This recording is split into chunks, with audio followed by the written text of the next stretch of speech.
Hey sparkly lovers, welcome back to my channel. So today I'm going to do another literature review video. So first of all, I want to thank for those who has been commenting on my previous literature review videos, and also those who has been watching my videos. Your support and all those things encourage me to keep on doing these videos for you guys. So thank you again for all the subscribers and everyone who has been commenting and watching my videos. So let's dive into another piece of classic literature. So today we are going to discuss about The Yellow Wallpaper by Charlotte Perkins Gilman. So I studied this short story for my BA in English literature module, so that I want to share it with you all. Let's explore the themes, symbolisms, and the message behind this haunting story. So first of all, let's talk a little bit about the author, Charlotte Perkins Gilman. So she was born in 1860. Gilman was a prominent figure in early feminist movement. She used her writings as a support for women's rights and challenged societal norms that exist at that time period. So the Yellow Wallpaper was inspired by her own experiences with her postpartum depression and the inadequate treatment of her time. So the story features a significant exploration of mental health, gender roles, and personal autonomy. And the story is narrated by an unnamed woman who reveals her struggles through a series of journal entries. So initially she is diagnosed with what was referred to as a nervous condition in the short story, which is heavily suspected that we can suspect it to be postpartum depression. So when we talk about the setting of the story, the narrator and her husband John, he's a physician, so he believes that the best treatment for her condition is complete rest. So this leads to her being confined to a room with unsettling yellow wallpaper, so a space intentionally chosen for her isolation. So that is a kind of a treatment exists in that time period for this kind of illness. So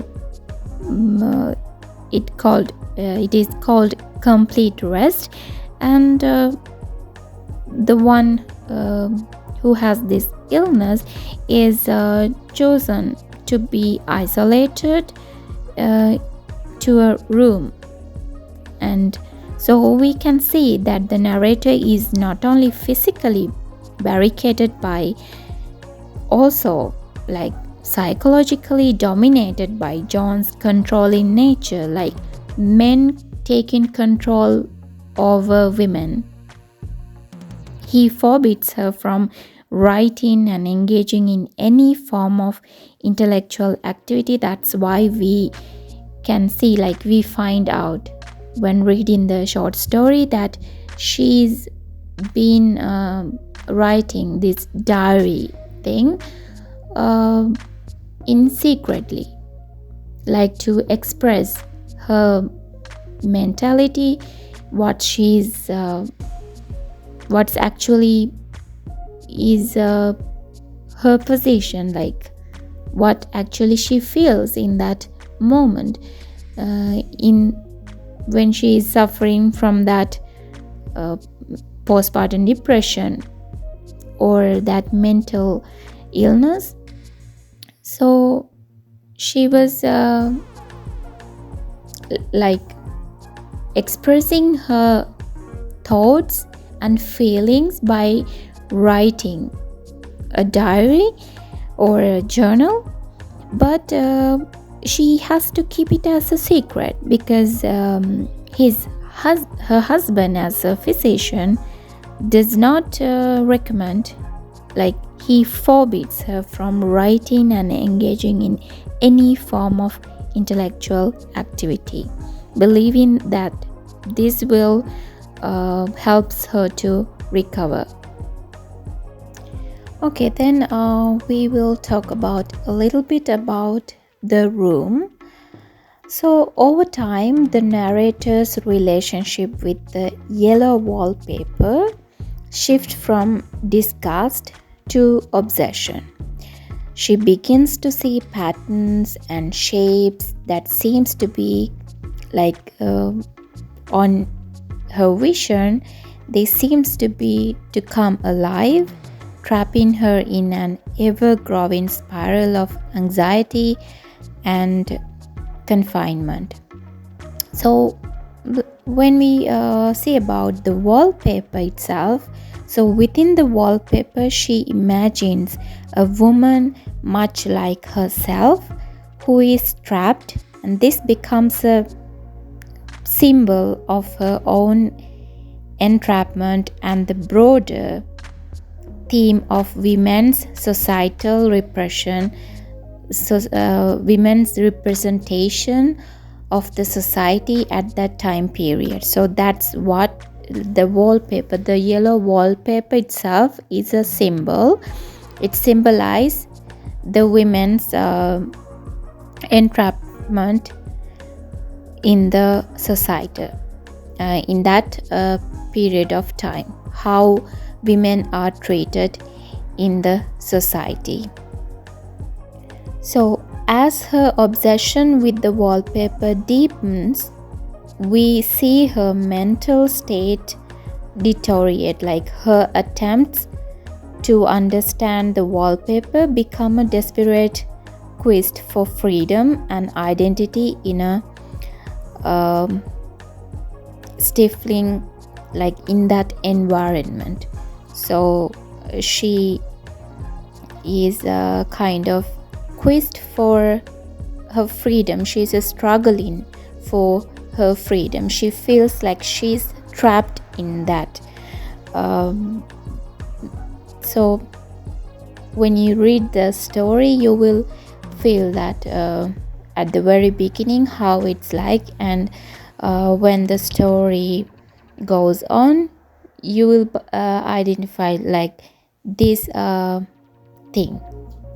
So when we focus on the climax of the story, the narrator identifies with the woman she perceives behind the wallpaper and embarks on a mission to tear it down, an act of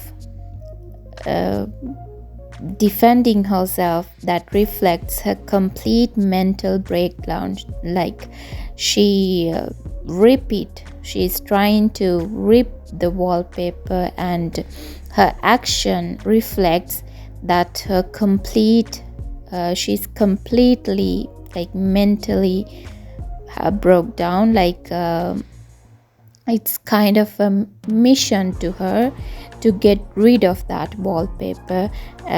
Like she feels she's trapped in there, so she wants this freedom within herself. So let's focus about the major themes presented in the story. The first thing is the mental health. So the narrator's experience illustrates the misconceptions surrounding mental illness in the 19th century. If you want to search more about this era and how women are treated in that society, so you can go and search for a more broader explanation. So I think it's really better, like when you study literature, it's really important to know the background of that time period and everything, especially when you are into this literature thing, it's better if you know every thing about the background, that who is the author, and at that time period what was the main societal norms and things like that, so we can have an idea of these literature pieces very well. So it's up to you to find it out by yourself. So if you have any questions or regarding things like you want me to speak up about these things, you're very welcome. So comment down below in the comment section. So we were talking about the mental health, one of the major themes of this short story. So in 19th century, about for this kind of mental illness, the rest cure is prescribed to her, like it symbolizes the harmful treatment many women faced at that time period. So they are not very well taken care of, like for these kind of mental illness. There's haven't been like prescribed prescription, like, or the cure at that time period. So this is the rest cure is the one and only prescribed medication for these kind of illnesses at that time period. So women has suffered a lot through this medication because it's not what has to be done. So another one is gender roles. So Gilman's story powerfully critiques the oppressive gender roles of the time. So the husband's control over his wife. This illustrates the lack of autonomy experienced by women. So I'm going to like keep this in kind of a short, so you can have an idea. If you haven't think about this point, one of these points, you can take a note and have a broad research on these things.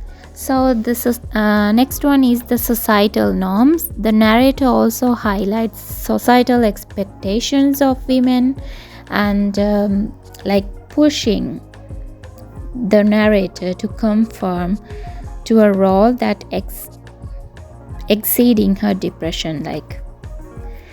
And then about kind of isolation. So like finally the theme of isolation is come out throughout the story. The narrator's complete detachment from other people, including her husband, and like this paves, like it creates in her descent into madness, and she's away from her own baby and her husband and everything. She's isolated, so this is kind of not acceptable. So she's isolated, and this affects her in a more negative manner, which is not good. So mainly the room serves as a metaphor for domestic confinement, an emblem of women's lack of freedom and the roles they are expected to play within the home. So it all represent women, how women are treated in that society, in that era. So this is kind of a story that take us to deep thoughts about women and how the society has treated women, how they expected women to be, like they are kind of trapped, they are limited in every way. So these are the things that we need to have like discussion and pay attention of this story. So not just the story itself, all the themes and symbolisms, and especially the author, because as in the video, at the beginning of the video, I mentioned that this story happens to like kind of a true story that happens to the author itself in a way. And this is kind of the usual thing happen to women, how society treated women in that time period. So this is something that you need to study in a broad way, and you need to go through every single point through research and more discussions. That is very important. So what's the impact of the yellow wallpaper? So this story has had a profound influence on feminist literature, so surviving as an early voice for women's rights and mental health awareness. It challenged us to reconsider how we view both mental illness and historical treatment of women. So before we wrap up, I would love to share my personal reflection about Gilman's work. So this short story, this work remains relevant today as well. So serving as a reminder that mental health should be taken seriously and women's autonomy is vital. So it encourages us to break the silence around these issues. And also, I would love to hear your thoughts. What do you think about the themes presented in the yellow wallpaper, and how do you interpret the symbols? Share your insights in the comments below, and I would really love to hear your ideas and thoughts about this piece of literature. And if you find this video useful, don't forget to like, subscribe and hit the notification bell. Thanks for watching. Until next time, keep reading and reflecting.